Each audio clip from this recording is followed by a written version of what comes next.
Everybody to this year's Kavanagh lecture, and I think people might still be wandering in the next few minutes because this is the first time that we are meeting in ISM's new palace rather than in the ISM Great Hall next door. Let me offer a couple of introductory remarks and then introduce our speaker. First of all, my name is Teresa Berger. I teach liturgical studies here at the ISM and at Yale Divinity School. The ISM, as those of you who are graduates of this place will know, is an interdisciplinary graduate center at Yale dedicated to sacred music, worship, and the arts. And half of us, faculty and students, come from YDS, the other half from the School of Music.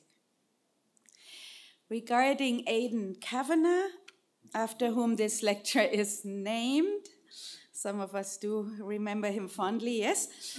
Aidan Kavanagh was a renowned scholar of liturgy and a professor of liturgics here at the ISM and YDS. One of his best-known books on liturgical theology was published while he served here in 1984. In fact, we mark the 35th anniversary of the publication of that book this year. During his tenure at Yale, Kavanagh served as acting director of the Institute and for a year as acting dean of Yale Divinity School. So much for Aidan Kavanagh. I want to, a lot could be said about Aidan Kavanagh, but I'm not going to go there. In part because I want to use the time of my introductory remarks to introduce one additional element today, namely a land acknowledgement. That is a moment in which we name and honor the land on which we gather here and its indigenous guardians. At ISM, some of us have included such land acknowledgement for events for a couple of years now, but lo and behold, Yale has finally followed suit, and in honor of Indigenous Peoples Day this week, produced a scripted sentence for a land acknowledgement that is authorized at Yale. So I thought, just for the fun of it, I will forego my own scripted land acknowledgement, which is much more beautiful, I think, and instead use the official, now official Yale text.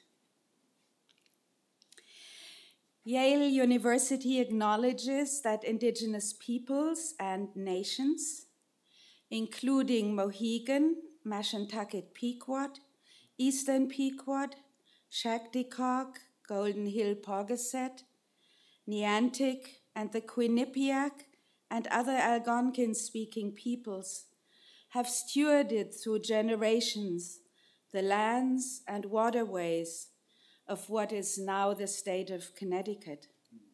We honor and respect the enduring relationship that exists between these peoples and nations and this land. And now, finally, to the task at hand, let me introduce this year's Kavanagh lecturer, Professor Jill Crenshaw. Jill Crenshaw is Blackburn Professor of Worship and Liturgical Theology. Aidan Kavanagh will be happy that you are the Aidan Kavanagh lecturer this year. So she's Blackburn Professor of Worship and Liturgical Theology at Wake Forest School of Divinity in Wake Forest, North Carolina.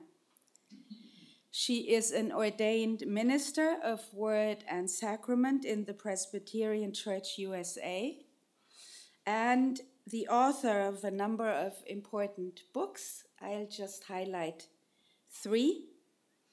On congregational leadership, her Keep the Call, Leading the Congregation Without Losing Your Soul. I have title envy when I hear that. 2002, on women's ordination rights, Renewing God's Story with God's People, 2015. And most recently, When I in Awesome Wonder, Liturgy Distilled from Everyday Life, published by Liturgical Press in 2017. In this book, Crenshaw explores how sacramental elements such as bread and wine and water are connected to local fields and farmers, waters, and artisans. It's a fabulous book, and Jill just signed it for me, so I'll doubly treasure it. In addition, she has also published a book of poetry, Cedars in Snowy Places, last year. Her Kavanagh lecture this year is entitled, When Wisdom is Silent, Listening for Liturgy's Strange Voices in Speech-Saturated Public Places. Please join me in welcome our Kavanagh lecturer this year.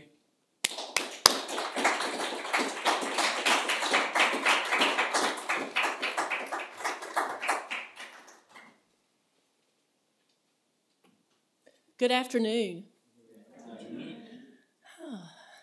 I've been looking forward to being here and meeting all of you and seeing some colleagues and friends from Winston-Salem who are here, which is where Wake Forest is, and also friends from other places in my life in the liturgical world, and to meet some new folk who, by the time we're done, I hope we can call each other friends. It's my plan. I do want to say thank you to Teresa Berger and to the Institute for Sacred Music here at Yale for inviting me to give this lecture. It honors me to give a lecture that carries the name of Aidan Kavanagh, such an important person in the field of liturgical theology and in my own life as a liturgical theologian.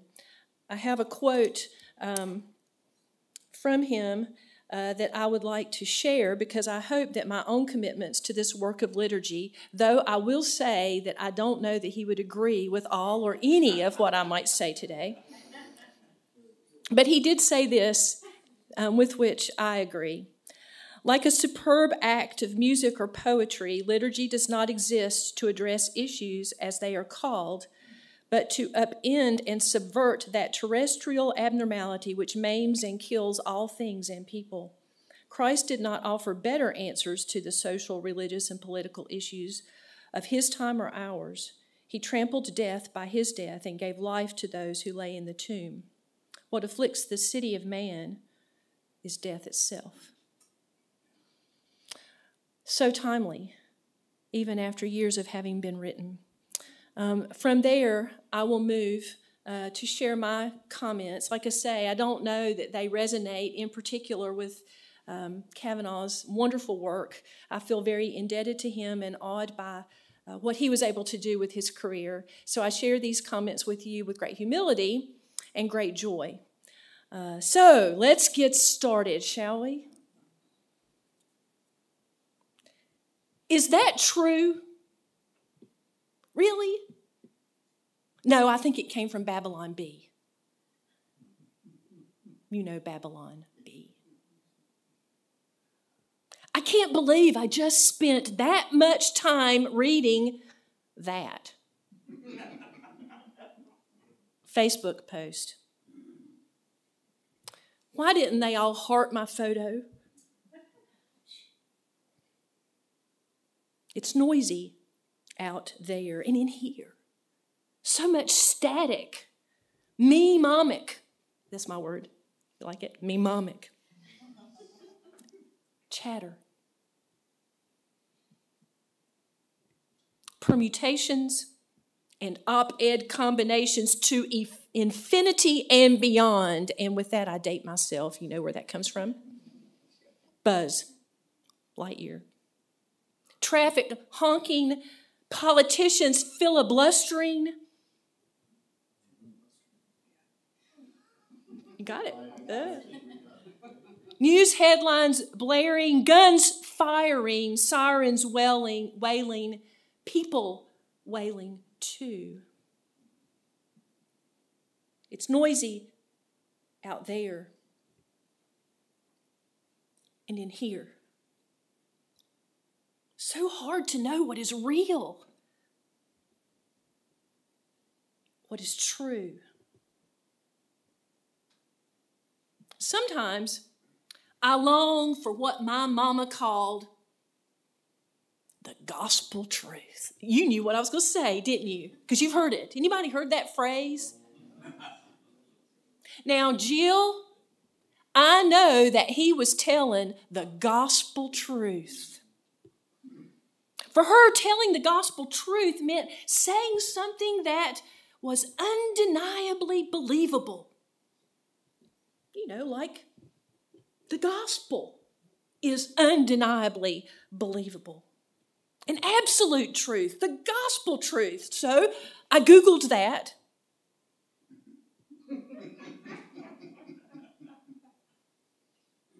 What is the Google truth about the gospel truth? Truth that is undeniably believable. Undeniably believable for whom? Which gospel? Aren't there 4 in the canon? 4 perspectives, 4 voices, 4 contexts. Gospel truth. It comes from the Old English God spell truth, good news truth. Some dictionaries define it good tidings truth. Now, there's a word you've used 4 times today, right? Tidings, good tidings. Who talks about tidings these days except at Christmas time? Maybe you do, but I don't. So I wonder, is there such a thing as gospel post-truth? Now, Jill, that is the gospel post-truth.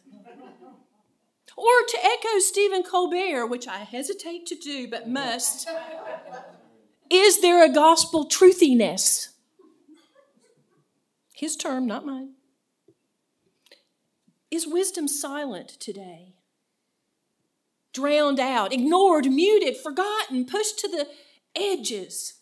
So a few thoughts about that and liturgical practices and theologies have come to mind for me today. But first I must tell a story, as I am wont to do. We started our journey with a net, a gunny sack. Y'all know what that is? Yeah. Okay. And a fishing pole, not a fishing rod, but a fishing pole, and headed to a deserted cabin and pond high up on the Blue Ridge Parkway in the Virginia mountains. My friend Vic said, "We want a bullfrog for our pond." And I saw some tadpoles there a while back. Now, I'm a Kannapolis, North Carolina textile town girl. Remember Cannon Mills? Fieldcrest Cannon? That's where I grew up. I'd never been on a bullfrog hunt. Sounded like fun, so I went. But when we got there, that winding, pothole-infested dirt road narrowed and then vanished into a tangle of trees, and we kept going. And when we got out of the truck, I stood by the door and cast a wistful eye. A wistful, city-fied eye. The little brown cabin in the vale I'd envisioned was nothing more than a lean-to wearing creeping Charlie camouflage. Honeysuckle meandered up the oaks and pines, and the pond,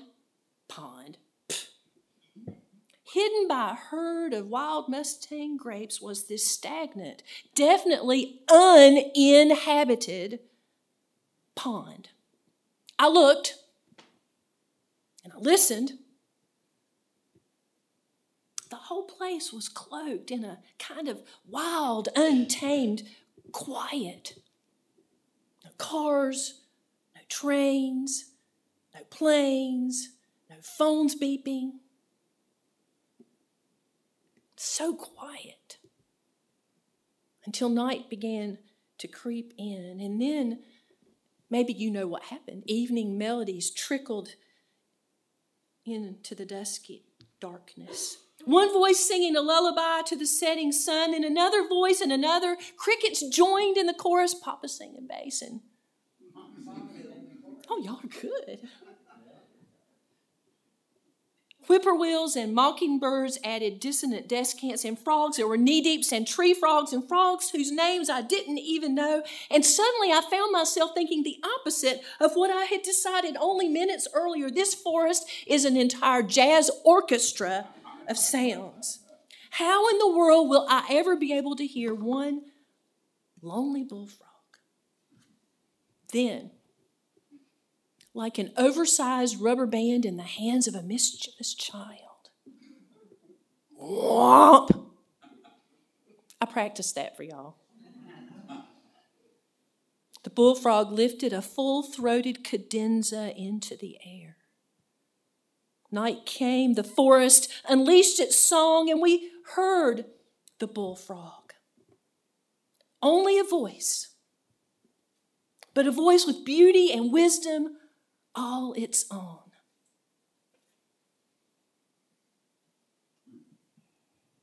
Ah, the bullfrog. But you know, to hear the bullfrog, we have to decide to listen for it, don't we?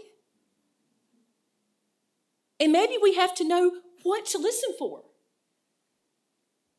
And some powerful factors in the world today are influencing what we listen for and what we know to listen for. Consider, who are today's truth power brokers that be? A recent blog headline said this: he who controls the content controls the truth. He who controls content controls truth. Do we agree? Maybe not, but it's a meme, which means it's out there. In 2016, Oxford chose the word post-truth as the word of the year. Maybe Time will choose post-truth as the person of the year. All of this makes me curious. Now, I note, curious is from the Latin curiosus, or careful, from cura, or care. I am curious in these ways. Can worship practices infuse speech-saturated spaces with good tidings news that cuts through the clanging camouflage of our times? On another note, an aside, if you will, curious is related to curate or curate, which is from the Latin curatus, which means to take care of. I Googled that, thus the picture. The noun form of curate is what? A spiritual guide or priest. To curate the truth is to priest the truth. Is that true? So the question, how do our liturgies, our liturgical practices shape people who have ears to hear and eyes to see God's wisdom in the world around them? How do our liturgical practices curate glad tidings truth? So, I turn to what is both familiar and strange to me. Chokmah, woman wisdom in biblical literature, and especially in Proverbs, has been a long-time conversation partner for me as a liturgical theologian. I have learned to listen for her in my life. We have great conversations at all hours of the night. Really. There's another woman in Proverbs, Isha Zara. She's called the strange woman, the foreign woman, woman folly. Not things we necessarily choose to be called, right? And yet there she is in Proverbs, just down the verses a bit, calling out into the streets too, but I haven't bent my ears in her direction. Why is that? Somebody told me not to. The sages, right? Don't listen to her. But I've started to wonder, does the strange woman's voice offer glad, good tidings I need to hear? If so, what are they? And the question arises for me out of a place of liturgical curiosity. I care about truth-telling and truth-seeking, don't you? And I believe I have a responsibility to curate what I encounter in the world around me. I'm using that word curate because we're using it a lot. I hope we think more about what that means. Nuance that.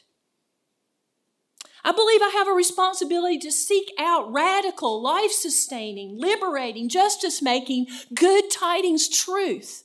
Without it, I believe the world will die. So I need to learn to curate this good tidings truth, but I'm not in this work by myself. I believe that this curating work, this priesting work, if you go back to those definitions, is the work of the people. Liturgia.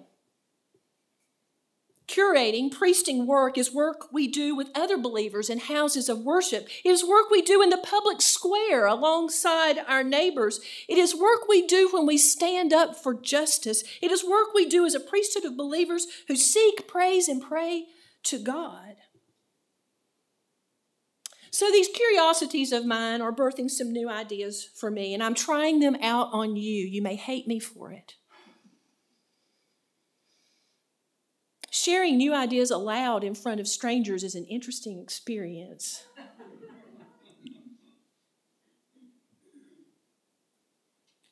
But I wonder, what is liturgy's role in interpreting human experiences and shaping meaning-making in these peculiar, troubling times we are living in? I ask again, what is liturgy's role in interpreting human experiences and shaping meaning-making in these peculiar, troubling times we are living in? Or does it have any role at all in that? Does liturgy have some sort of power within the den of contemporary life to shape moral values and actions? Lex agendi. I believe in the power of sacred ritual to shape people, as Ronald Grimes talked about so beautifully, in the marrow of their bones, where the blood flows, where the life comes. And I believe liturgy has the power to do that in today's world. But what sort of sacred ritual will do that? And what sort of liturgy? So a phrase, a concept is surfacing for me to frame my response. And now the reveal.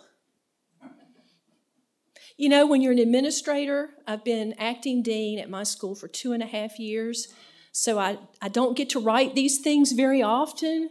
And now here it is, and I've got this new idea, and I'm sharing it with you in fear and trembling. Kierkegaardian fear and trembling. I'll let you think on that. I invite you to think about liturgical Zara Hakma, liturgical strange wisdom, a liturgical anthropology for the public square. Worship as strange wisdom. What in the post-truth world is that? I have my mother in mind as I work to explain this. Now, Jill, I want you to tell those people the gospel truth. She is no longer with us, but she speaks to me often. She's here, if you will, probably seated next to Dawn Salyers.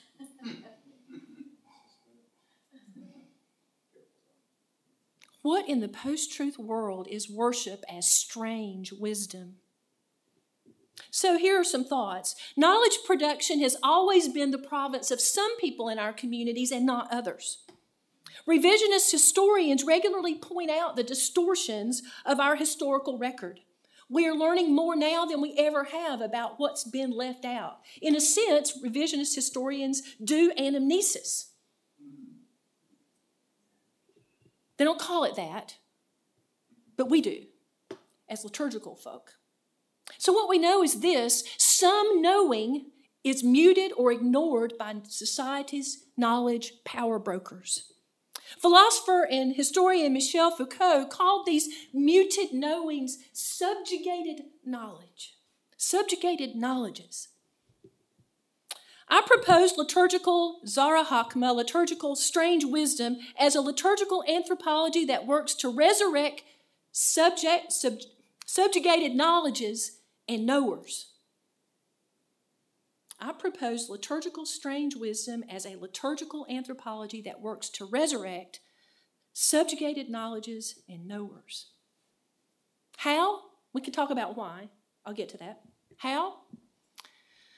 Through liturgical actions designed to amplify estranged voices. I think imagining worship in the public square as strange wisdom has the potential to disrupt the hyper-amplified algorithms of our day with spirit-saturated sacramental rhythms. Thus, the image is here. Algorithm, sacramental rhythm. So, a few things I'll say about that. I invite you for a moment to join me, and there will be 3 parts here. The first one is listening for the sound of the genuine. So, from Proverbs 1, wisdom cries out in the street, in the squares, she raises her voice. At the busiest corner, she cries out. At the entrance of the city gates, she speaks. I love that. When I first started preaching as a woman up in Virginia, Buena Vista, I was Baptist then. And they had just made a proclamation that women shouldn't be pastors or preachers. And this church called me because they were strange wisdom up there. I'd heard very few women preachers or met pastors. And I was one of 6 Baptist women pastors in the United States. So woman wisdom crying out in the streets was powerful to me. I only realized how powerful when I got into liturgical theology and began to put those 2 things together. Wisdom cries out in the streets. And see, in some ways it's more powerful now than ever. Wisdom crying out in those streets, the streets up in the D.C. area, the streets in places where people are dying and the weather-related tragedies that are happening. Wisdom crying out in those streets. And then a quote from Howard Thurman, a mystic and pastor and theologian. There is something in every one of you that waits and listens for the sound of the genuine in yourself. It is the only true guide you will ever have. And if you cannot hear it, you will all your life spend your days on the ends of strings that someone else pulls.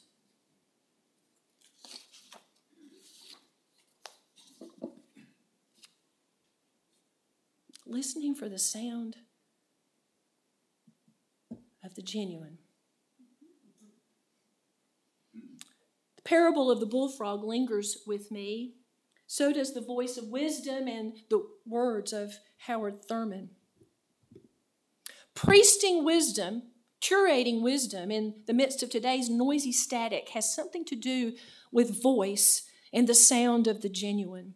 A healthy liturgical anthropology for today's world urges us to listen to and through and into the noise beyond the clanging cymbals to hear and set free God's wise and strange voices as we encounter them wherever we are. And we encounter a lot of them wherever we are. Howard Thurman, who lived from 1899 to 1981, a well-known mystic prophet and theologian, he gave the 1980 commencement address at Spelman College the year before he died. And he said some really powerful words that I think have to do with this listening for those voices in a noisy world. I must wait and listen for the sound of the genuine in you, for if I cannot hear it, then in my scheme of things, you are never present. That is powerful.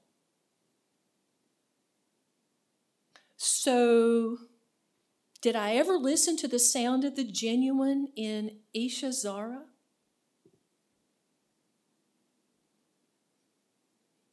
He also said this. So as I live my life, then this is what I'm trying to fulfill. It doesn't matter whether I become a doctor, lawyer, housewife. I'm secure because I hear the sound of the genuine in myself, and having learned to listen to that, I can become quiet enough, still enough to hear the sound of the genuine in you. Such powerful words. Where are we doing that in the world today? I'm not even certain we're doing it in the church. Too much friction, too much trouble, too many discussions about how to pay the bills or pay the preacher, or how to split up over what we don't agree about. So where are we doing this? I believe then that deep listening of this kind is at the heart of the work we must do to hear good tidings in a world as I'm going to say this word for you. Obstreperous as ours is today. How do you say it? See, I knew I could get your help. Yes, it does. This is where a Zara Hakma, strange wisdom, liturgical anthropology can be helpful, I think. Wisdom's invitation in Proverbs is not unlike the call to listen I heard on the mountain or the call to listen I hear in the public square. Pay attention to human life. She summons all who will listen. She says this both in Proverbs 1 and in Proverbs 8. Pay attention to human life. And I think worship's invitation is similar. Sacramental wisdom summons us. I never will forget the first time or so I taught sacramental theology at the Divinity School. And I remember thinking that I have a friend, my mother-in-law, who bakes bread. She's been baking bread for many years using starter. That stuff's like a puppy. If you don't feed it, it dies. So she bakes bread every week, 4 or 5, 6 different loaves a week, and gives that bread to people. Sometimes she gives it to strangers, sometimes she gives it to me. And I asked the students, if you use an actual loaf of bread at your table when you serve communion, where does it come from? Now, some of them knew because we've got bread bakers in our congregations, and others did not know. And so I got them to think, okay, that bread that you ran out to the Harris Teeter, or whatever your grocery store is up here, and bought. So you paid for it to some hourly wage employee that's there checking you out, and you know that it got put in the cellophane wrapper by some other hourly wage earner, and you know that it got harvested and made into bread by another group of workers, and that it got planted in a field that some other workers worked in that was owned by a farmer who may or may not be making it. All that's right there in that bread, along with the Paschal mystery.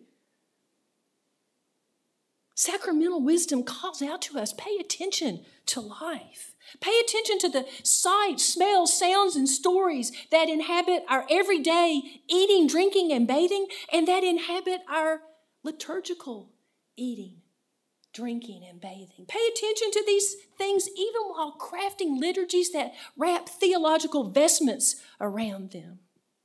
Because these things connect us to the wisdom that resides within lived human experiences, and it connects us to the humans that embody that wisdom. So wisdom cries out in the streets. She is present later in Proverbs where gatekeepers of commerce and finance negotiate the future. Wisdom is still there. She's the sound of the genuine in us and around us. And then the second part of this for me is this notion that we are created in the sound of God. The foolish woman sits at the door of her house, Proverbs 9. She says a bunch of stuff too, and she gets called smooth talking.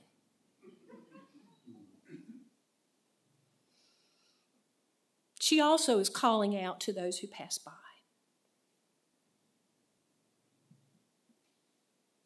And then there's Anna Julia Cooper. In the mud and scum of things, always, something sings.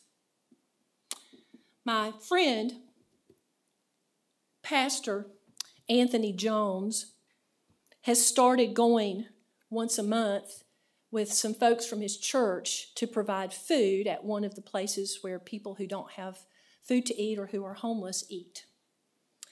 And typically, I think when he would go there, he would take the recipes that they had and the food that they had and make whatever the thing was. And people would come through and they would sit down and eat very quickly or take the food with them and leave.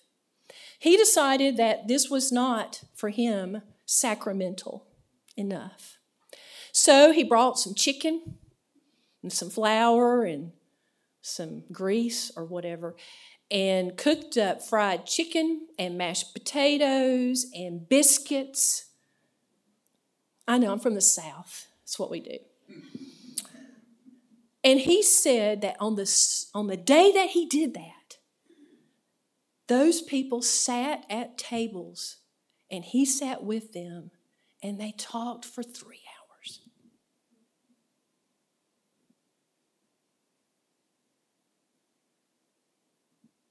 And he heard the sound of God. Now that's got to be liturgy. It's got to be the work of the people, curating, priesting God's presence, God's wisdom. Anna Julia Cooper has helped me to think about this.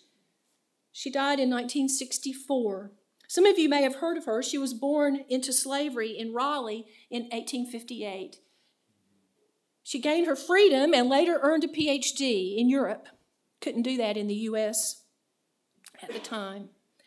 I could say much more about her, but powerful things that she said include this. All people, Cooper insisted, are created not only in the image of God, but also in the sound of God.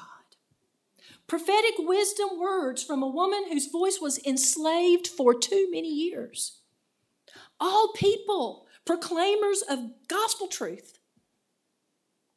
Subjugated knowledge set loose on the world. Powerful thought, powerful words. But what about Isha Zara's words, the strange, foreign, foolish woman's words? The sages in Proverbs warned against listening to her. Is she or any of those who our knowledge producers deem Isha Zara, are they created in the sound of God too?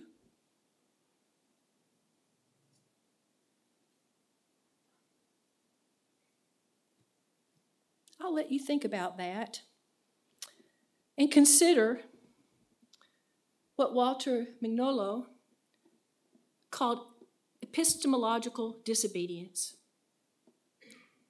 If we decide to listen to our society's estranged voices, the stranged voices, then we will embody epistemological disobedience.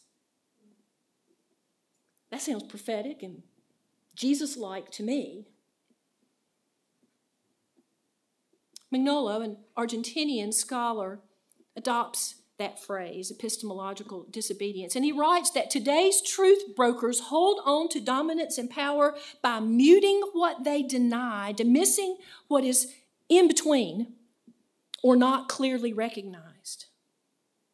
They do this by constructing binaries.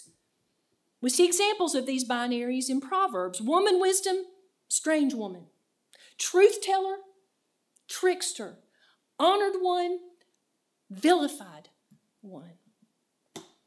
Mignolo says this about the power of binary modes of thinking. Binary modes of thinking need to announce and cherish what is in opposition to themselves in order to tame that which can destroy their own structures. Binary modes use notions of the exception, the improper, the trickster, the coyote, alterity, and so on to preserve the hierarchical scheme of identity value. When the trickster appears, the laughter provoked by him or her serves to sustain the functioning of its opposite, that is, the necessary seriousness of thought. When the coyote roams around, it reminds us to keep the doors locked. So how does this relate to liturgy and liturgical anthropology? Well, we celebrate liturgy's liminality. Someone was just talking about that word, liminality. The betwixt and between, the Not the here, but not yet. That's the Paschal mystery. That's what we proclaim at the table. It's how we do anamnesis. It's what we dare to look for in the future. And yet, even with all of those words at the table and all the ways that we grasp that and honor that and cherish that, I'm not sure we've learned how to embrace or sometimes even tolerate liminality in our everyday lives. We aren't sure what to do with strangeness in our midst. Sometimes we fear it. What do we miss? Anna Julia Cooper's wisdom helps us. Even in the mud and scum of things, always, always, something sings. And that singing something, she says, is God. The sound of the genuine that dwells in and even arises out of life's strangeness. Is it possible? Isha Zara, the strange woman, resides, is beautiful in me? Am I strange? You may think so by now.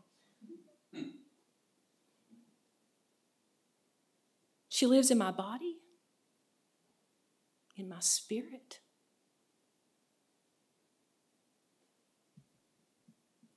Ada Maria Sassi Diaz helps with this phrase, lo cotidiano.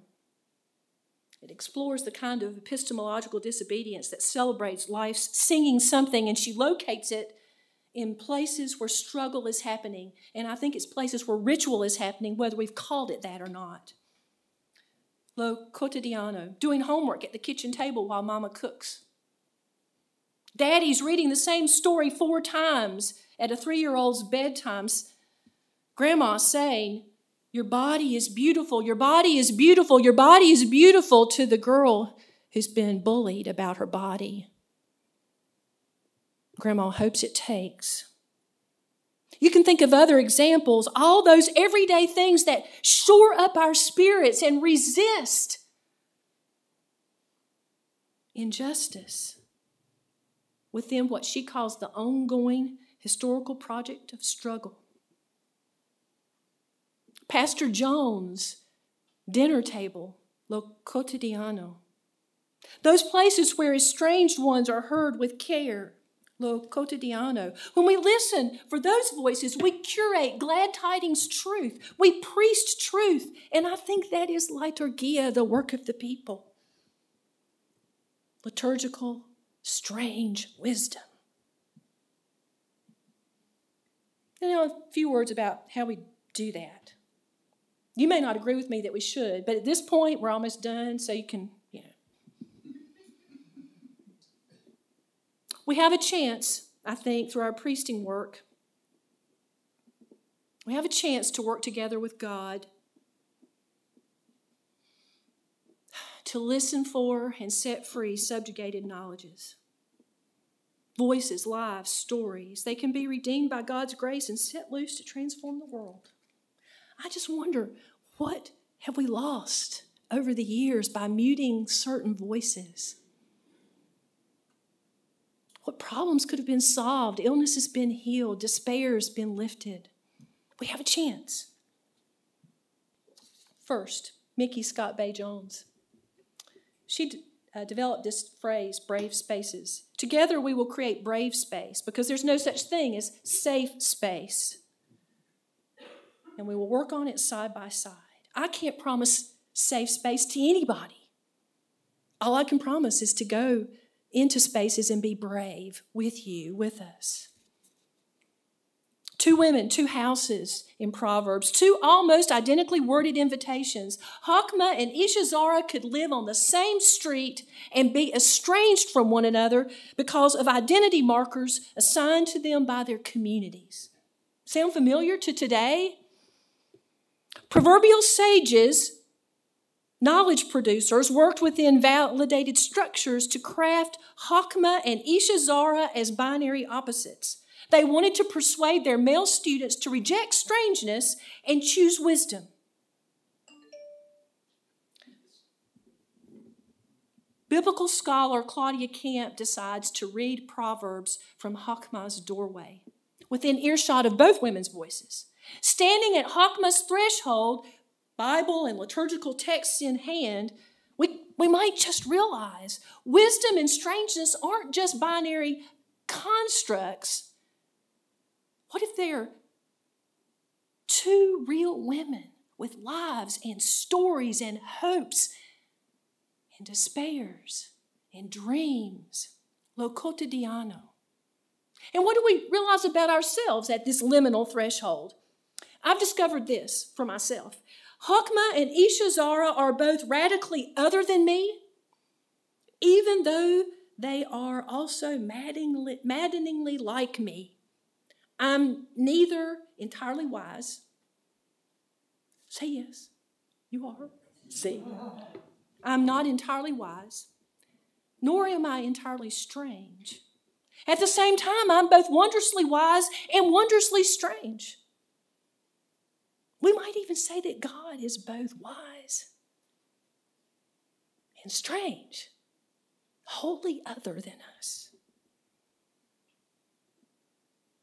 Authorized spaces of knowledge production have historically limited room for Chokmah Zara or Isha Zara.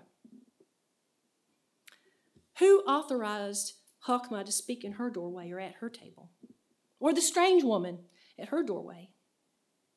In Proverbs, we hear from both only the speech that was canonized by the validated knowledge producers of the day.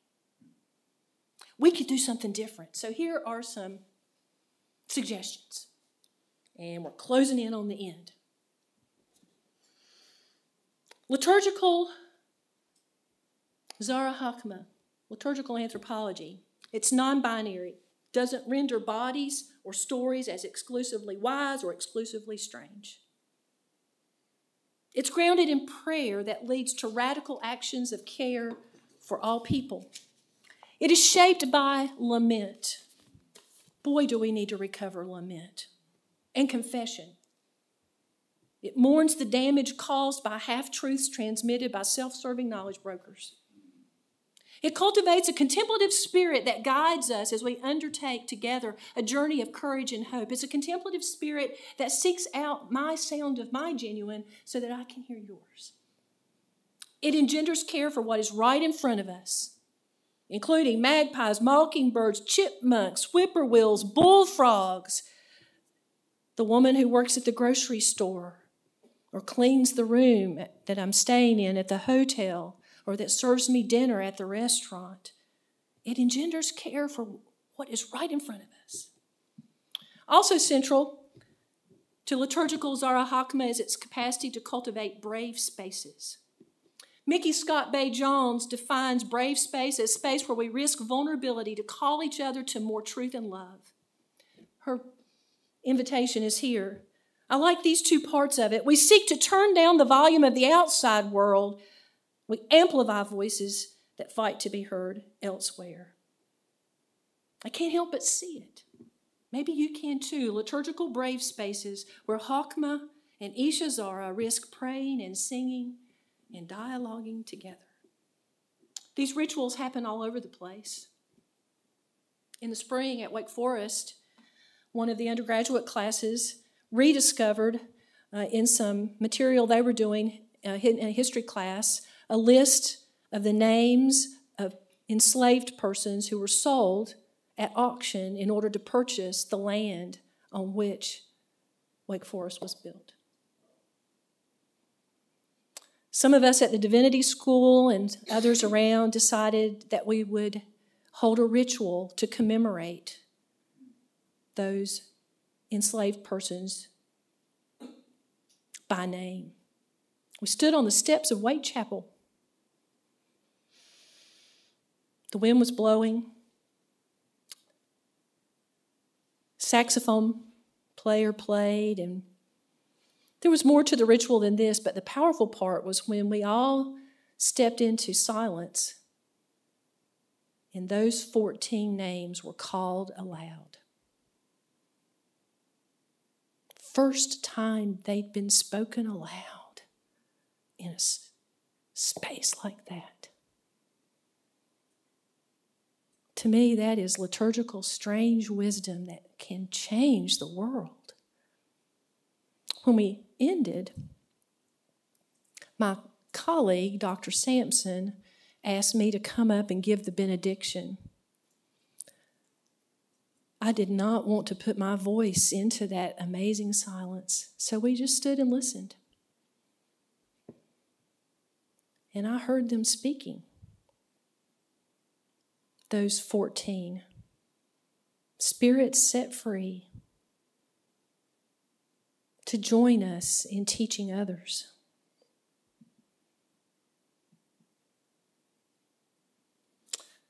I haven't learned how to deal with a world where fibs, once whispered into select ears, are now overheard by everyone. I don't know how to live very well in a world where we risk being bewitched by the pursuit of the trivial. Some of us fear that wisdom is silent, that God is silent. I've strained my ears to hear any number of times. I also don't want to vilify social media. Technology and social media give some silenced people access to public platforms. We are hearing voices we've never heard before. My colleague, again, womanist, scholar, and theologian Melva Sampson has just published an article that says it this way, quote, "Social media spaces have shifted control of voices, bodies, and truths from the usual privileged brokers to everyday citizens," unquote.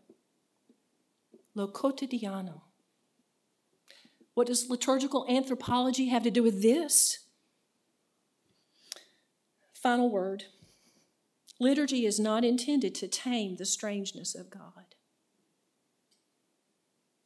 Rather, liturgy, even the most structured parts of it, immerse us in God's mystery. You say the creed and you realize, I've said this, I believe this, but it doesn't even come close to capturing the mystery. God's mystery, God's otherness, God's wise strangeness and strange wiseness, that cannot be elucidated or reduced to any human construct. So liturgy then is meant to center our spirits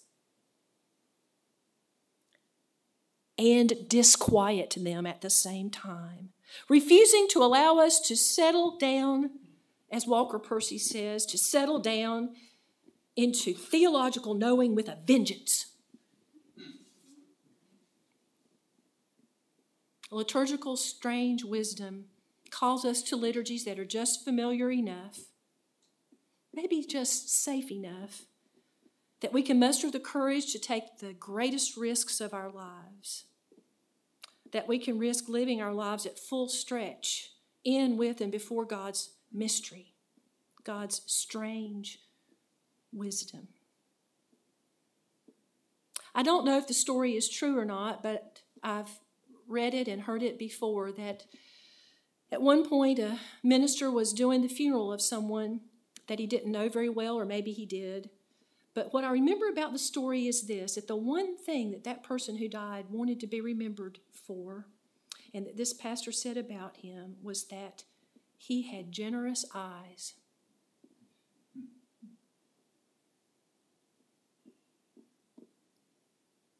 I hope our liturgies have generous eyes and hearts. And I pray that one day, maybe on my tombstone, that can be said, maybe with a question mark, because we're not perfect at it. But I do seek wisdom and strangeness for the living of these days, and I appreciate your willingness to hear me out on that. It's all new stuff. I heard about 14 things I'd change. Liminal, ambiguous. Thank you so much. It's been a wonderful opportunity. I had to sit down and do this, and I loved every second of it, and I hope that you enjoyed a little bit of it. Blessings as you continue to learn and grow as strange and wise people that you are.